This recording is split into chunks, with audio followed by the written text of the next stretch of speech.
بسم اللہ الرحمن الرحیم نحمد اللہ تعالی ونصلی علی رسولہ الکریم اما بعد۔ گزشتہ کل کی تفسیر میں حضرت موسیٰ علیہ السلام کی قوم کا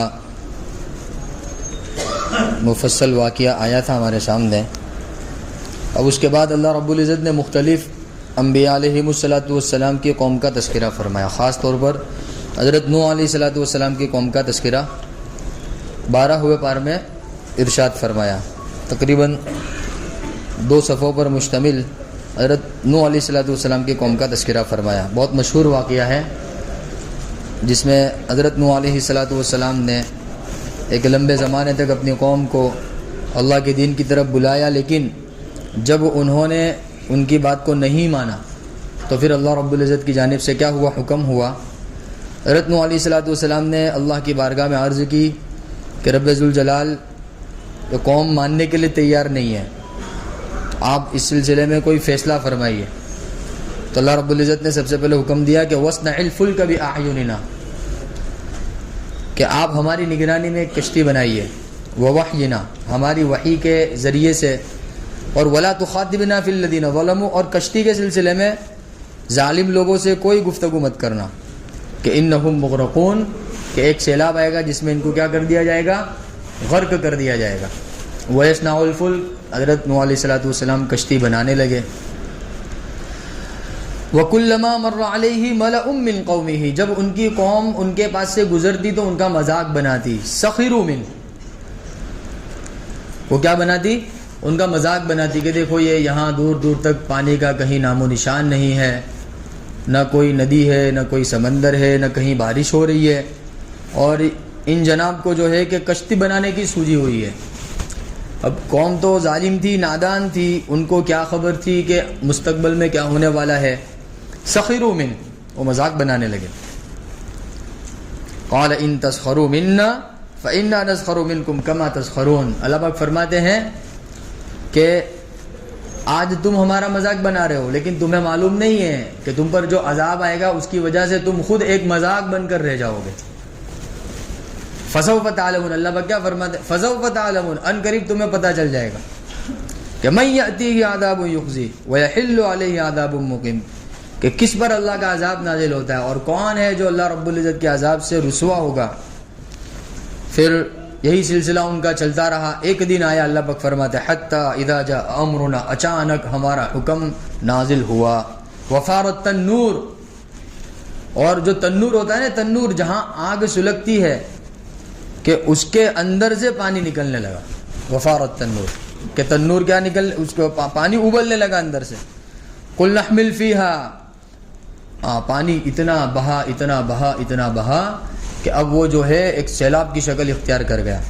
حضرت نوح علیہ السلام کو اللہ پاک نے حکم فرمایا کہ احمل فیہا، کہ آپ کشتی میں سوار ہو جائیے، اور ساتھ میں کہ ہر ایک میں سے 2 جوڑے اپنے ساتھ لے لیجئے۔ کتابوں میں لکھا ہے کہ اس وقت جانوروں میں سے بھی کچھ جوڑے حضرت نوح علیہ السلام نے اپنے ساتھ لے لیے تھے، اور جو حضرت نوح علیہ السلام کے ہاتھ پر ایمان لائے تھے ان کو بھی حضرت نوح علیہ السلام نے اپنے ساتھ لیا تھا۔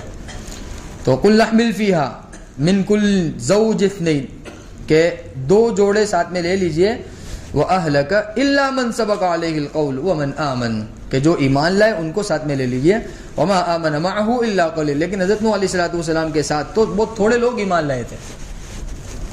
اور پھر اللہ رب العزت نے حکم فرمایا وَقَالَ ارْكَبُوا فِيهَا، کشتی میں سوار ہو جاؤ، اور یہ دعا پڑھو، دعا بتلائی، بسم اللہ مجریہا ومرساہا ان ربی لغفور الرحیم۔ یہ کشتی میں سوار ہونے کی دعا ہے۔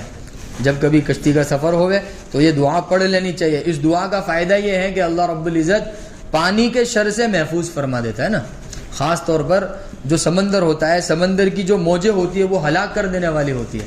اس دعا کی برکت سے اللہ رب العزت بھنور سے محفوظ فرما لیتا ہے، سیلاب سے کیا کر لیتا ہے، محفوظ فرما لیتا ہے۔ بسم اللہ مجریہا ومرساہا ان ربی لغفور الرحیم۔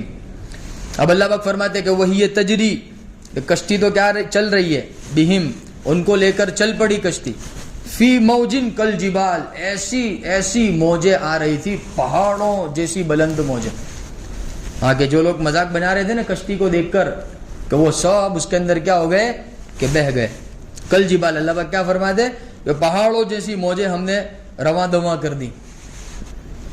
اچھا اس کے ضمن میں ایک بات اور لکھی ہے کہ جب حضرت نوح علیہ السلام کشتی بنا رہے تھے تو بہت سارے لوگ حضرت نوح علیہ السلام کا مذاق بناتے تھے. اب مذاق بناتے بناتے ان لوگوں نے آپس میں ایک ترتیب بنائی کہ چلو ان کو اور رسوا کرتے ہیں. بولے کیا کرتے ہیں کہ رات کے اندھیرے میں جا کر کے ان کی کشتی کو کیا کر دیتے ہیں, بالکل گندا کر دیتے, ناپاک کر دیتے. انہوں نے ایسا ہی کیا, رات کے اندھیرے میں گئے.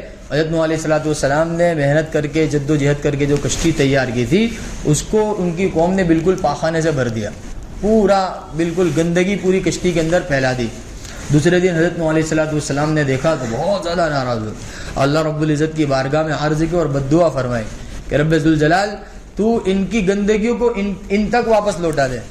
تو اللہ رب العزت کا کرنا ایسا ہوا کہ ان کے درمیان ایک طرح کی بیماری پھیلی جس کو کھجلی کی بیماری کہیے یا برس کی بیماری کہیے. اس طرح کی بیماری کتابوں میں لکھی ہیں کہ وہ پھیلی.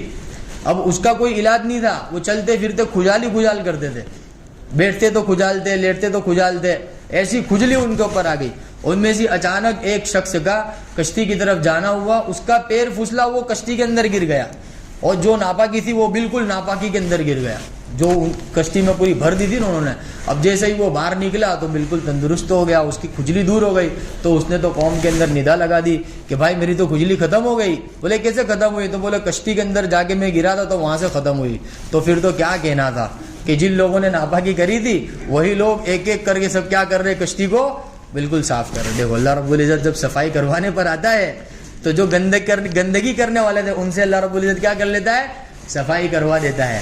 بہرحال اب کشتی تو چونکہ سمندر کی طرح پانی بہ رہا تھا, وہی تجری بہم فی موج کالجبال ونادى نوح ابنہ. اتنے میں حضرت نوح علیہ السلام نے اپنے بیٹے کو دیکھا. وکان فی معزل, وہ جو تھا سرکش لوگوں میں تھا, نافرمان لوگوں میں تھا. حضرت نوح علیہ السلام نے اس کو پہلے بھی سمجھایا تھا, اب پھر سمجھا رہے.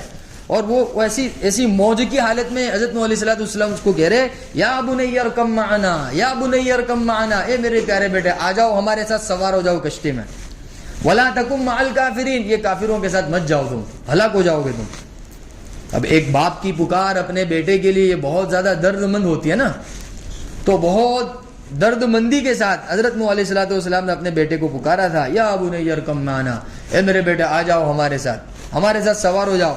لا تکم مع الکافرین, یہ برے لوگ ہیں, ان کی صحبت میں مت بیٹھو, مت جاؤ ان کے ساتھ. تو اب وہ بھی سرکش تھا نا, کہتے صحبت کا اثر ہوتا ہے, کافروں کی صحبت میں رہ کر وہ بھی کافر بن گیا تھا. تو کہنے لگا قال سآوی الی جبل, ارے میں تو پہاڑ کی چوٹی پر چڑھ جاؤں گا. کہاں چڑھ جاؤں گا؟ پہاڑ کی چوٹی پر چڑھ جاؤں گا. یعصمنی من الماء, وہ پہاڑ کی چوٹی مجھے کیا کرے گی کہ پانی سے بچا لے گی. اتنا اونچا تو پانی آئے گا نہیں, بہت بہت تو پانی آدھے پہاڑ تک آئے گا, اتنا اونچا تو آئے گا نہیں. یعصمنی من الماء. تو حضرت نوح علیہ السلام نے بہت فکر مندی کے ساتھ یہ جملہ ارشاد فرمایا لا عاصم اليوم من امر اللہ, آج اللہ رب العزت کے حکم سے کوئی نہیں بچا سکتا. لا عاصم اليوم من امر اللہ الا من رحم, اللہ نے جن لوگوں پہ رحم کا فیصلہ کیا ہے بس وہی لوگ بچیں گے, اور جو نافرمان ہے اس میں سے کوئی بھی بچنے والا نہیں ہے. بس وہ اس طرح اس کو سمجھا ہی رہے تھے, اور وہ بڑائی والے الفاظ ہی کہہ رہا تھا میں تو وہاں چلا جاؤں گا, نے بچ جاؤں گا, نے یہ کر لوں گا تو بچ جاؤں گا. اتنے میں اللہ پاک فرماتے حال بینہم الموج, دونوں باپ بیٹوں کے درمیان میں اچانک کیا آ گئی, ایک موج آ گئی, پانی کی کیا آ گئی, موج آ گئی. فکان من المغرقین, اور وہ کیا ہو گیا, ڈوب گیا, وہ غرق ہو گیا. حضرت نوح علیہ السلام کے لیے کتنی زیادہ تکلیف کا سبب بنی ہوگی یہ بات. اپنی آنکھوں سے دیکھ رہے ہیں بیٹے کو بلایا, لیکن ادھر پتا چلا کہ بروں کی صحبت بہت زیادہ برا بنا دیتی ہے, اور کافر کی صحبت تو بہت زیادہ برا بنا دیتی ہے. تو بس وحال بینہم الموج فکان من المغرقین. اور پھر کہا گیا وقیل یا ارض ابلعی, اللہ نے حکم دیا زمین کو. کیا حکم دیا کہ کہ اے زمین تیرے اندر جتنا بھی پانی ہے سب باہر نکال دے. حالانکہ زمین خود کس کے اوپر بچھی ہوئی ہے, پانی کے اوپر بچھی ہوئی ہے. زمین کو اللہ پاک نے کس پہ بچھایا ہے, پانی کے اوپر بچھایا ہے نا. کتابوں میں لکھا ہے, حدیث میں آتا ہے اللہ رب العزت نے قرآن پاک میں فی ستۃ ایام, کہ اللہ رب العزت نے کائنات کا پورا نظام 6 دن میں چلایا. 2 دن میں اللہ رب العزت نے آسمانوں کا نظام چلایا, 2 دن میں اللہ رب العزت نے زمین اور سمندروں کا نظام چلایا اور 2 دن میں زمین اور آسمان کے درمیان کا نظام چلایا. 6 دن میں اللہ نے پورا نظام تیار کر دیا امر کن سے. اور پہلے اللہ رب العزت نے پانی کی شکل ایک بلبلا پانی کا نکلا, پوری دنیا میں پانی ہو گیا. پھر اس کے اوپر اللہ رب العزت نے والارض مددناها, زمین کو اللہ رب العزت نے پانی کے اوپر بچھایا. اور والجبال اوتادا, اور جب زمین کو پانی کے اوپر بچھایا تو پانی کے اوپر کوئی بھی چیز ہوگی تو وہ کیا کرے گی, ہلے گی نا, حرکت کرے گی. تو جب زمین حرکت کرنے لگی تو اللہ رب العزت نے پہاڑوں کو بطور کھیل کے اس کے اندر ٹھوک دیا. والجبال اوتادا, کہ ہم نے پہاڑوں کو جیسے دیوار کے اوپر کوئی چیز لٹکانی ہو, رکھنی ہو, کسی چیز کو ٹکانا ہو تو کوئی وزنی چیز اس کے اوپر رکھ دیتے یا کھیلی ٹھوک دیتے نا اس میں. کیا ہے کہ ٹیبل کے اوپر کوئی کاغذ پڑا ہوا ہو اور کاغذ ہوا کی وجہ سے اڑ رہا ہو یا گر رہا ہو تو اس کے اوپر کوئی بھاری پتھر رکھ دیتے تاکہ وہ ہلے نہ, وہ گرے نہ.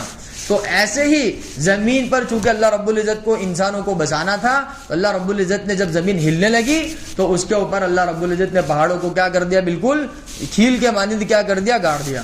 اب چونکہ زمین کے نیچے کیا ہے, پانی ہی ہے, اس لیے دیکھو جہاں پر بھی تم اس میں کھڈا کرو تو نیچے کیا نکلے گا, زمین کے نیچے کے پانی نکلے گا. تو اللہ رب العزت فرماتے وقیل یا ارض ابلعی, زمین کو اللہ پاک نے ارشاد فرمایا کہ اے زمین ابلعی ماءکی, کہ اپنا پورا کا پورا پانی کیا کر دے, ابال دے, نکال دے باہر. اور ویا سما, اور آسمان سے اللہ رب العزت نے کہا کہ اے آسمان تو اپنے دروازے کھول لے, یعنی بارش کا جتنا بھی پانی ہے وہ سب اور زمین کا جتنا پانی ہے وہ سب. اور درمیان میں کون, نوح علیہ الصلوۃ والسلام کی قوم. کتنا سخت عذاب ہوگا, اللہ ہماری حفاظت فرماوے. وقیل یا ارض ابلعی ماءکی ویا سماء اقلیعی وغیض الماء وقضی الامر, اللہ پاک کہتے ہیں فیصلہ ہو چکا ہے. واستوت علی الجودی, رہا کشتی کا معاملہ تو وہ جودی پہاڑ کے اوپر کے قریب جا کر کے کیا ہو گئی, وہ کنارے پر لگ گئی. اور فقال ربی ان ابنی من اہلی وقیل بعدا للقوم الظالمین, اور ظالموں کو کیا کر دیا گیا, بالکل دور کر دیا گیا, کشتی سے دور کر دیا گیا ظالموں کو. اب وہاں حضرت نوح علیہ الصلوۃ والسلام نے اپنے رب کو پکارا. ونادى نوح, کیونکہ باپ تھے بہرحال, بیٹے کی جو وہ ڈوبنے والی جو حالت تھی وہ ان کی آنکھوں میں تھی, تو حضرت نوح علیہ الصلوۃ والسلام اپنے پروردگار کی بارگاہ میں یوں گویا ہوئے کہ ونادى نوح ربہ, نوح علیہ الصلوۃ والسلام نے اپنے رب کو پکارا. فقال, اور ارشاد فرمایا ربی, اے میرے پروردگار, ان ابنی من اہلی, وہ میرا بیٹا تھا, وہ میرے خاندان میں سے تھا. وان وعدک الحق, حالانکہ تیرا فیصلہ تو بالکل برحق ہے, تو احکم الحاکمین ہے. تو اللہ رب العزت نے ارشاد فرمایا یا نوح, اے نوح, انہو لیس من اہلک, کہ وہ تمہارے خاندان کا نہیں تھا, گرچہ وہ رشتے میں تمہارا بیٹا تھا لیکن اس نے تمہاری بات نہیں مانی تو اب وہ تمہارا اہل نہیں رہا, اب وہ کیا نہیں رہا, تمہارے لائق نہیں رہا. انہو عمل غیر صالح, اس کا جو عمل تھا وہ برا عمل تھا. فلا تسألنی ما لیس لک بہ علم, لہذا جس چیز کا آپ کو علم نہ ہو اس کے بارے میں آپ ہم سے سوال نہ کرے. انی اعظک ان تکون من الجاہلین, کہ میں تم کو نصیحت کرتا ہوں تاکہ تم جان لو. تو پھر حضرت نوح علیہ الصلوۃ والسلام نے اللہ کی بارگاہ میں عاجزی کے ساتھ ارشاد فرمایا ربی انی اعوذ بک ان اسالک ما لیس لی بہ علم, رب ذوالجلال, میں نے ایسی چیز کا سوال آپ سے کیا جس کے بارے میں مجھے علم نہیں تھا, میں معذرت چاہتا ہوں. والا تغفر لی وترحمنی اکن من الخاسرین, اگر آپ نے مجھے معاف نہیں کیا, رحم نہیں کیا تو میں تو نقصان اٹھانے والوں میں سے ہو جاؤں گا. تو بہرحال یہ واقعہ اللہ رب العزت نے حضرت نوح علیہ الصلوۃ والسلام کا بیان فرمایا. پھر یہ واقعہ ختم ہوتے ہی قوم عاد کا واقعہ بیان فرمایا, پھر قوم ثمود کا تذکرہ فرمایا, قوم شعیب کا تذکرہ فرمایا, قوم ہود کا تذکرہ فرمایا, کیونکہ سورہ ہود ہے. یہ چھوٹی چھوٹی قوموں کا اللہ رب العزت نے تذکرہ فرمایا. سب کے اندر خلاصہ یہی ہے کہ وقت کے نبی نے ان کو دین کی دعوت دی, ان کو سمجھایا, لیکن جب انہوں نے وقت کے نبی کی بات کو نہیں مانا تو وہ سب کے سب اللہ کے عذاب کے کیا بن گئے, مستحق بن گئے, اور اللہ نے ان کو کیا کر دیا, ہلاک و برباد کر دیا. حالانکہ جتنی بھی قومیں گزرے سب بڑی طاقتور قومیں گزرے. قوم عاد کو دیکھو, ایسی طاقت اللہ نے دی تھی, پہاڑوں جیسی طاقت دی تھی. ينحتون الجبال بیوتا, اللہ نے ان کے ناخن اتنے مضبوط بنائے تھے کہ پہاڑوں کو تراش کر وہ اپنے گھر بنا لیا کرتے تھے. کہ تو بلڈوزر کے مانند ان کے تو ناخن ہوتے تھے, ان کی انگلیاں اتنی مضبوط تھی اور بالکل ڈیڑھ ڈول جسم والے. التی لم یخلق مثلها فی البلاد, ایک جگہ تو اللہ پاک نے ارشاد فرمایا کہ ہم نے قوم عاد کو ایسی طاقت دی تھی کہ روئے زمین پر اس وقت ہم نے ایسی طاقت کسی کو بھی عطا نہیں فرمائی تھی. لیکن جب انہوں نے بھی قوم عاد جن کی طرف حضرت ہود علیہ الصلوۃ والسلام کو نبی بنا کر بھیجا گیا تھا، اور قوم سمود جن کی طرف حضرت صالح علیہ الصلوۃ والسلام کو نبی بنا کر بھیجا گیا تھا، قوم عمالقہ جن کی طرف حضرت شعیب علیہ الصلوۃ والسلام کو نبی بنا کر بھیجا گیا تھا، یہ تینوں قوموں کا اللہ رب العزت نے تذکرہ فرمایا. تینوں قوموں پر اللہ رب العزت کا عذاب ہے. اس میں قوم عاد قوم سمود طاقت میں حکومت میں بہت زیادہ تھی، اور قوم شعیب جو تھی، قوم شعیب وہ بڑی تاجر قوم تھی، تجارت والی قوم تھی، وہ تجارت میں بہت ماہر تھی. ان کے بارے میں لکھا ہے کہ وہ تجارت میں اتنی چالاک اور ہوشیار تھی کہ وہ مٹی کو ایسا بنا دیتے تھے جیسا کہ وہ سونا لگتی تھی، اور مٹی کو سونے کے بھاؤ میں بیچ دیتے تھے. کاروبار میں تجارت میں ان کا اتنا دماغ چلتا تھا، اس لیے اللہ رب وہ تجارت کی کمیوں کے اندر مبتلا ہوئے. تو اللہ نے ان کو حکم دیا کہ بھئی کاروبار کے اندر یہ گڑبڑی مت کرو. حضرت شعیب علیہ السلام نے ان کو سمجھایا، لیکن وہ لوگ نہیں مانے، تو پھر اللہ رب العزت کا عذاب ان کے اوپر آیا. اللہ نے قوم شعیب کا تذکرہ فرمایا. پھر یہ تذکرہ ختم ہو کر پھر اللہ رب العزت نے مستقل حضرت یوسف علیہ السلام کا تذکرہ شروع کیا، جو آج کی تراویح میں سورہ یوسف مکمل پڑھی گئی الحمدللہ. انشاءاللہ تعالی آئندہ کل تفسیر میں سورہ یوسف کا مفصل واقعہ انشاءاللہ تعالی تفسیر میں آئے گا. اللہ کرے ہمیں بات سمجھ میں آ جاوے. اور اللہ رب العزت نے جن گناہوں کی وجہ سے پچھلی قوموں کو ہلاک و برباد فرمایا، اللہ رب العزت ان تمام گناہ و نافرمانیوں سے ہماری اور پوری امت مسلمہ کی حفاظت فرمائے. سبحان اللہ و بحمدہ. ویڈیو کو اپنے جاننے والوں، پریوار اور دوستوں میں شیئر ضرور کریں. کیا پتا آپ کا ایک شیئر کسی کی زندگی بدل دے. ویڈیو شیئر کرنے کے علاوہ آپ ایک کام اور کر سکتے ہیں، اور وہ ہے اس ویڈیو کو 1 لاکھ لائک تک پہنچانا. اگر ایک مسلمان ہونے کے ناطے گرو محسوس ہوا ہو تو اس ویڈیو کو لائک اور شیئر ضرور کریں. ایسی اور ویڈیو کو دیکھنے کے لیے ہمارے چینل کو سبسکرائب کریں، گھنٹا ضرور دبائیں.